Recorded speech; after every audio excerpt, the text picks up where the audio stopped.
Okay, so I'm looking crazy, but I just discovered I did my wash day routine today, and I just discovered my hair was long enough to relock in smaller sections. So I have a ton of locks all over my hair. As usual, if you hear from the old channel, you know I prefer the twist and rip method. Um, and by the time I sleep on this tonight, it'll mat down and lay down.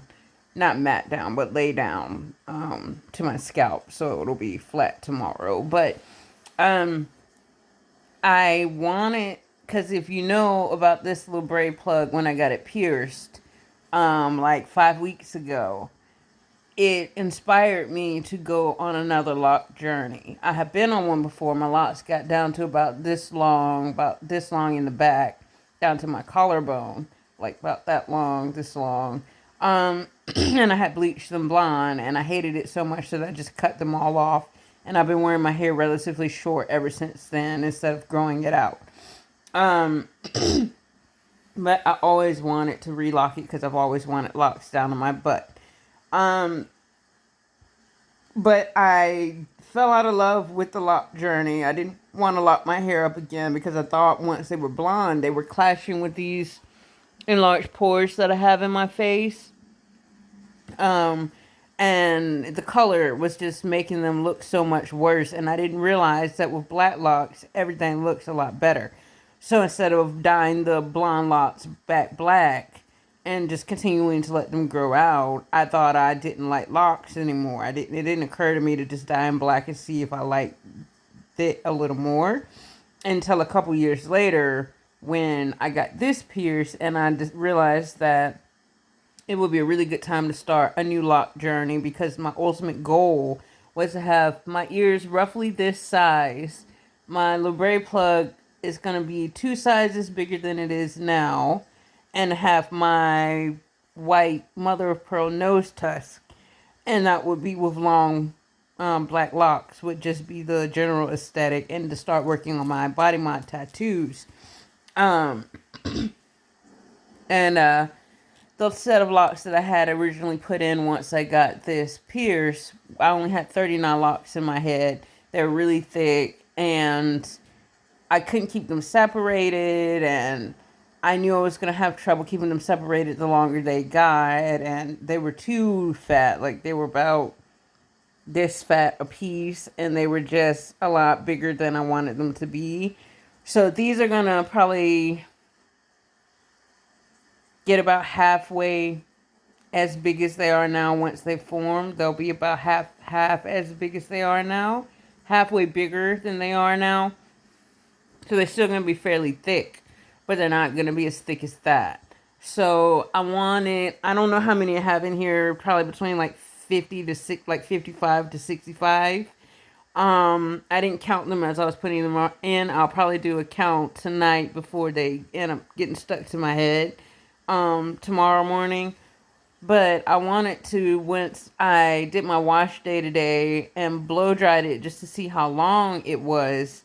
The front is down to the top of my eyelid um, in most places, but now that I put the lots in, of course, it shrank up a little bit, or shrunk up a little bit, whichever word it is.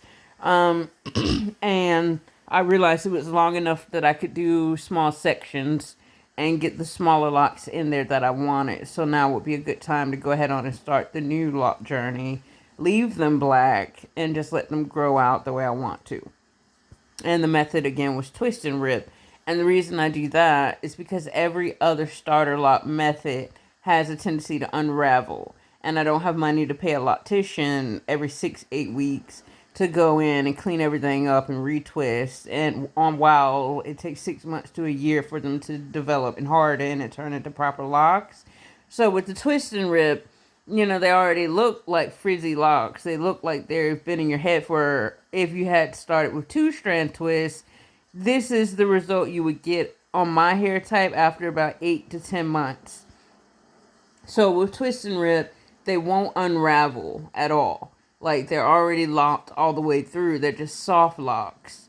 So this will mature into hard locks in about 6 months on my hair type, or with the way my hair reacts to it.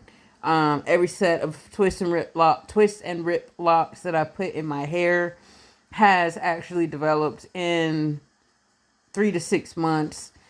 So it's already locked up, is what I'm saying. And even though you may get a few strands of loose hair, it won't be anywhere like it was with the 39 locks that I had in, where like a good fifth of my hair had just fallen out of the locks because they were just so fat at the roots that it was just nowhere for the hair to go but to come out of the lock. So these smaller locks, all the hair all the way through is pulled into the shaft. So I know I'm not going to have a whole bunch of loose hair with this set, which is what I was worried about because I didn't have any way to get the loose hair back into the locks on the 39 count set that I did. So I am hopeful that this will turn out a lot more like the very first set of locks, the blonde set that I had in, which started off black for the first year, and then I bleached them blonde. I was trying to get white locks because I wanted to grow out white locks, but they would only go up to blonde, and so I left them blonde, but I didn't like the blonde, and then I just cut them off. I dyed them pink at one point. I didn't like the pink, and I just cut them off. So now that they're back black again, I'm comfortable growing them out and just leaving them in their natural state and letting them grow. And I'm happy with that. So just wanted to share that I had officially relocked my hair.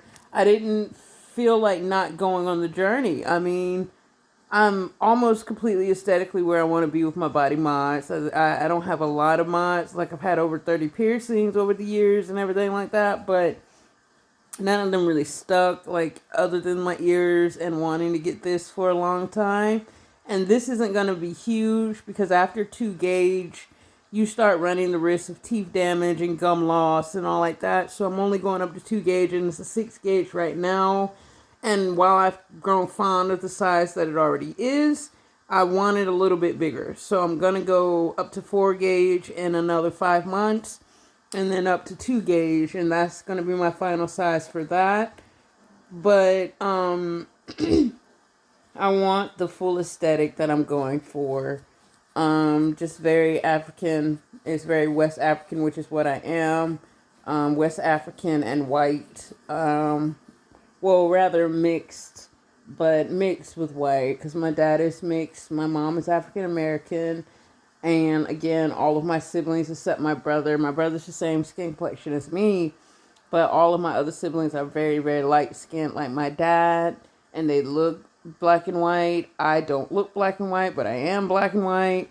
So I know that my races are West African and white. I don't know where the white is from, but I know the larger part of our DNA was West African. So a lot of the body mods that I practice, the nose tusk, the ear stretching, the labret plug, are West African. The plenty of indigenous people do it, but I'm not copying other cultures. I'm copying my own culture. So all of my body mods, other than the tattooing, is West African, including the locking of the hair. So I am just exploring that side of my cultural history and heritage and doing all of that I love to do and see on other people and see on myself, including white people. I know I had made that video before that I was a little upset about the cultural appropriation of white people wearing locks and stretched ears and labret plugs and nose tusk and tribal tattoos and all this stuff because they don't have a indigenous background. But I have had a reckoning that technically, while African, every other tribe, every other culture on the planet did come from Africa and are from not African Americans, but are from Africans. Technically, they are African. They're just pale Africans. So I guess it is part of their heritage, and so it calmed me down a whole lot to look at it in that light of things, that they do have a tribal history, and they're just an extension of family, much like everyone else, and they love the culture, and so it made me realize they're free to practice as much as anyone else, and their family too. It's not like I ever was like racism, like white people weren't part of my family or nothing like that. It was just I thought it was a cultural appropriation type of thing, but I had to open my heart and mind to the idea of sharing my culture. And so I realized they are part of my culture. So I'm totally jazzed and cool with the idea now, but um, I'm just exploring my direct cultural lineage and exploring my African side of things. So that is what I'll be doing, going on this lock journey. It'll be about down here in about a year, or it'll be about down here in a year, because this is longer than the first set I had in. My first set was only this long. This one is this long, so it ought to be about down here in a year. And we'll just keep going until either I get sick of them, which I doubt I will, because I'm trying to grow them down to past my knees, like down to my calves. Um, and that's just what I'm going to be doing. So love you guys, and y'all have a good night. Bye.